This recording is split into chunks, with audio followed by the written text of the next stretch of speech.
네, 지역별로 피해 상황 알아봤습니다. 태풍 미탁이 소멸했지만 전해드린 것처럼 비와 강풍으로 인한 남부, 동해안 지역의 피해가 속출하고 있는데요. 특히 인명 피해가 계속 늘고 있습니다. 자세한 피해 상황 취재기자 연결해 알아보겠습니다. 유튜권 기자. 네, 사회부입니다. 네, 지금까지 집계된 중앙재난안전대책본부의 네네. 공식 피해 상황 전해주시죠. 네, 중앙재난안전대책본부가 오늘 오전을 기준으로 집계한 인명피해는 사망 6명, 실종 2명입니다. 하지만 앞서 속보로 전해드린 것처럼 부산의 산사태 현장에서 한 명이 숨진 채 발견됐다는 소식이 전해졌고요. 또 포항에서도 실종자 한 명이 숨진 채 발견되기도 했습니다. 따라서 이후에 발표되는 공식 집계에서는 인명피해가 더 늘어날 가능성이 큽니다. 중대본은 잠시 뒤인 오후 5시를 전후해서 추가 집계를 내놓을 예정입니다. 일단 지금까지 공식적으로 확인된 사망자는 경북 울진에서 2명, 강원도 삼척과 경북 성주, 포항, 영덕에서 각각 1명입니다.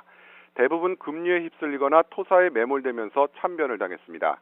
주택 침수 피해도 잇따라서 강원도와 경남 등에서 260여 명의 이재민이 발생했습니다. 또 전남 완도와 목포, 제주를 중심으로 주택 100여 채와 공공시설 10여 곳이 침수 피해를 봤습니다. 경북 봉화에서는 영동선 관광열차가 산사태로 탈선했지만 다행히 승객들은 무사히 대피했습니다. 또 전국적으로 4만 4천여 가구가 이틀 사이에 정전 피해를 본 것으로 집계됐습니다. 네, 하늘길, 바닷길도 모두 막혔었는데 항공기 네네. 운항은 재개됐다고요? 네, 그렇습니다. 오늘 오전 7시부터인데요. 항공기 운항은 정상을 되찾기 시작해서 지금은 큰 문제가 없는 상태입니다.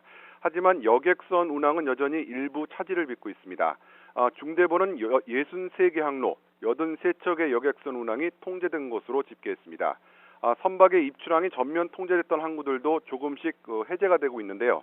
목포항은 통제가 완전히 해제됐지만 제주항과 부산항 등은 아직 일부가 제한되고 있다는 소식입니다. 지금까지 사회부에서 전해드렸습니다.